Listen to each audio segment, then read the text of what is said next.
ലോക്സഭാ തെരഞ്ഞെടുപ്പിലും നിയമസഭാ തെരഞ്ഞെടുപ്പിലും കൃത്യമായി തന്നെ ത്രികോണ മത്സരം നടക്കുന്ന ഒരു ജില്ലയാണ് തൃശ്ശൂർ. തൃശ്ശൂരിൽ 3 പാർട്ടികൾക്ക് ഇപ്പോൾ കൃത്യമായ അടിത്തറയുണ്ട്. അതുകൊണ്ട് തന്നെ വരുന്ന നിയമസഭാ തെരഞ്ഞെടുപ്പിൽ ആ തൃശ്ശൂർ പിടിക്കുന്നത് ആരായിരിക്കും അവർക്ക് രാഷ്ട്രീയ കേരളത്തിൽ വലിയ രീതിയിൽ മുന്നോട്ട് പോകാൻ കഴിയും. ഇപ്പോൾ നാം പരിശോധിക്കുകയാണെങ്കിൽ അവിടുത്തെ എല്ലാ മണ്ഡലങ്ങളും LDFിൻ്റെ കയ്യിലാണ് ഉള്ളത്.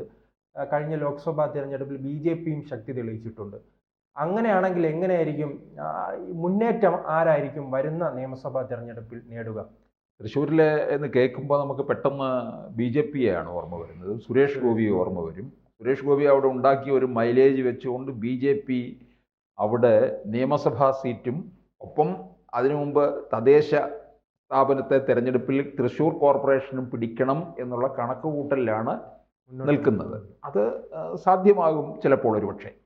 ഇപ്പോൾ തൃശ്ശൂരിലെ നമ്മൾ 2021 കണക്കെടുക്കുമ്പോഴേ LDFന് മൊത്തം 13 നിയമസഭാ മണ്ഡലങ്ങളുണ്ട്. അതിൽ 12 LDF ആണ്.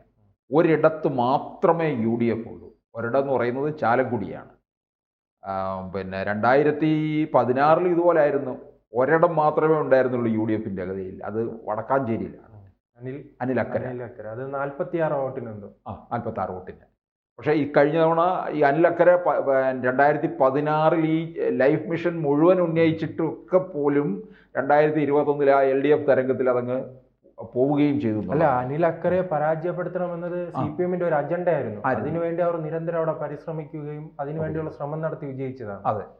ഈ തൃശ്ശൂരിലെ വരുന്ന മണ്ഡലങ്ങൾ എന്ന് പറയുന്നത് ഒന്ന് ചാലക്കുടി, ചേലക്കര, ഗുരുവായൂർ, ഒല്ലൂര്, കൊടുങ്ങല്ലൂർ, ഇരിങ്ങാലക്കുട, മണലൂർ, കയ്പമംഗലം, നാട്ടിക, കുന്നംകുളം, പുതുക്കാട്, വടക്കഞ്ചേരി. ഈ 14 മണ്ഡലങ്ങളാണ്. ഇതിൽ 7 മണ്ഡലങ്ങൾ CPMന്റെ കയ്യിലാണ്, 5 മണ്ഡലങ്ങൾ CPI. CPIക്ക് അല്പം സ്വാധീനമുള്ള ഒരു ജില്ലയാണ് തൃശ്ശൂർ. CPMന്റെ കയ്യിലിരിക്കുന്ന മണ്ഡലങ്ങൾ എന്ന് പറഞ്ഞാൽ ചേലക്കര, ഗുരുവായൂര്, ഇരിങ്ങാലക്കുട, കുന്നംകുളം, മണലൂര്, വടക്കാഞ്ചേരി, പുതുക്കോട്. CPIയുടെ കയ്യിൽ കൊടുങ്ങല്ലൂരും കയ്പമംഗലവും ഒല്ലൂരും നാട്ടികയും തൃശ്ശൂരുമാണ്.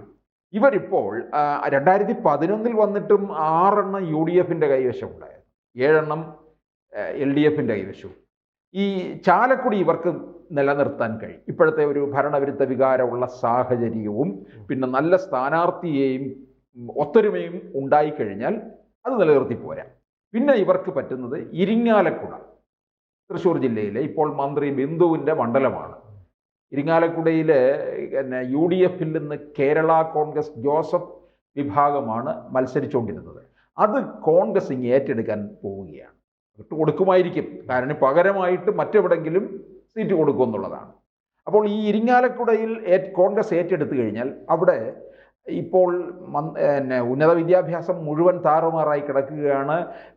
മന്ത്രി ബിന്ദുവിനെതിരെ വല്ലാത്ത പരാതി നിൽക്കുന്നുണ്ട്, ആക്ഷേപവും ഒക്കെ നിൽക്കുന്നുണ്ട്. യാതൊരു നിലവാരവുമില്ലാത്ത ഒരു വിദ്യാഭ്യാസ മന്ത്രി എന്ന് പോലും, PhD പോലും വ്യാജമാണോ എന്നൊക്കെയുള്ള തരത്തിലുള്ള ചോദ്യങ്ങളും ഉയരുന്ന സാഹചര്യത്തിൽ പ്രത്യേകിച്ച് CPMന് നാശമുണ്ടാക്കാൻ പോകുന്ന വനിതകളിൽ ഒരാളാണ് മന്ത്രി ബിന്ദു. പിന്നെ മറ്റൊന്ന് പത്തനംതിട്ട ജില്ലയിൽ വരുന്ന വീണ ജോർജ്. അപ്പോൾ ഇവിടെ കോൺഗ്രസ് ആൻ സെബാസ്റ്റ്യനെ നിർത്തി മത്സരിപ്പിക്കും എന്ന് പറയുന്നുണ്ട്.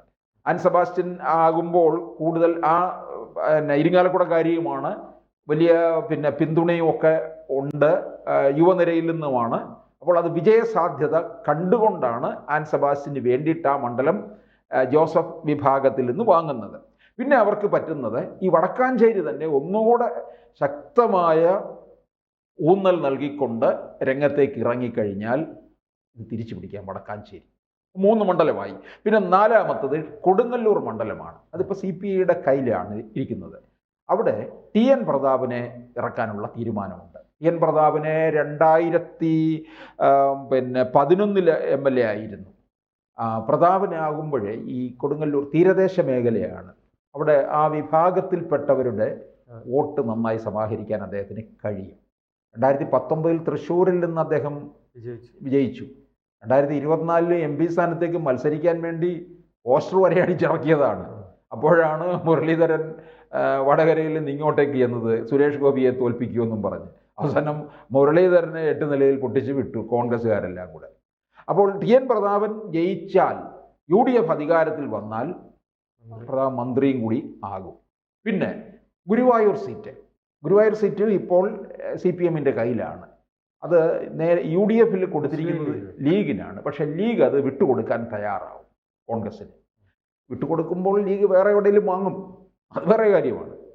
അപ്പോൾ പിന്നെ കോൺഗ്രസിന് വിട്ടുകൊടുത്തു കഴിഞ്ഞാൽ കോൺഗ്രസ് ഇറക്കാൻ പോകുന്ന സ്ഥാനാർത്ഥി BJP-യിൽ നിന്ന് കോൺഗ്രസിലേക്ക് വന്ന സന്ദീപ് വാര്യരെയാണ് അവിടെ ഇറക്കാനായിട്ട് തീർച്ചപ്പെടുത്തിയിരിക്കുന്നത്. ഈ മുസ്ലിം വിഭാഗം ഇപ്പോൾ ഉള്ള പ്രദേശം കൂടിയാണ്. അതോടൊപ്പം തന്നെ BJP-ക്ക് സ്വാധീനമുണ്ട്. കഴിഞ്ഞ ലോക്സഭാ തെരഞ്ഞെടുപ്പ് കാലത്ത് ഒരു സീറ്റിൽ മാത്രമേ BJP 3ാം സ്ഥാനം പോയിട്ടുള്ളൂ. അത് ഈ ഗുരുവായൂർ സീറ്റാണ്. പക്ഷെ പോയെങ്കിലും വലിയ രീതിയിൽ 40,000-ത്തിലധികം വോട്ട് നേടാൻ കഴിഞ്ഞിട്ടുള്ളൂ. അതുകൊണ്ട് BJP അവിടെ മോശമൊന്നുമല്ല.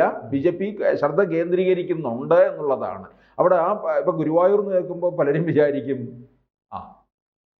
പിന്നെ ഇത് ഹൈന്ദവർ കൂടുതലുള്ള അല്ല, മുസ്ലിം വിഭാഗമാണ്.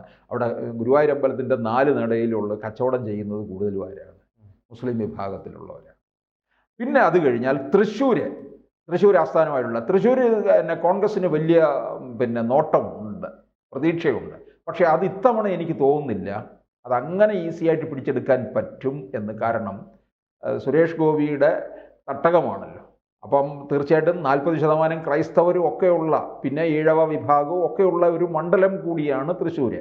അവിടെ ഇപ്പോൾ മന്ത്രി കെ രാജനാണ്, CPI-യുടെ തട്ടകവും കൂടിയാണ്. അപ്പോൾ VM സുധീരനെ ഇവർക്ക് ഇറക്കാൻ താല്പര്യമുണ്ട്. മുതിർന്ന നേതാവാണ്.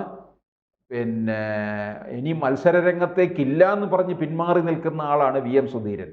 ഒരുപക്ഷെ ഹൈക്കമാൻഡ് ഇടപെട്ട് കഴിഞ്ഞാൽ സുധീരനെ കൊണ്ടുവരാൻ കഴിയും. സുധീരനെ കൊണ്ടുവന്ന് കഴിഞ്ഞ് ജയിപ്പിച്ച് കഴിഞ്ഞ് UDF അധികാരത്തിൽ വരികയാണെങ്കിൽ സുധീരൻ ചിലപ്പോൾ മുഖ്യമന്ത്രിയും ആകാം. പക്ഷേ അങ്ങനെ സുധീരനല്ല ഒരു അംഗത്തിന് ഉണ്ടോ എന്നുള്ളൊരു ചോദ്യമുണ്ട്. അതാണ് ഞാൻ പറഞ്ഞത്. ചിലരെ അദ്ദേഹം KPCC പ്രസിഡന്റ് ചുമതലയിൽ നിന്ന് ഒഴിവായതിനു ശേഷം അങ്ങനെ സജീവമായ രാഷ്ട്രീയത്തിലില്ല എന്നുള്ളതാണ്. പക്ഷേ ഇങ്ങനെ ചില മുതിർന്നവരെ പറയുന്നുണ്ട്.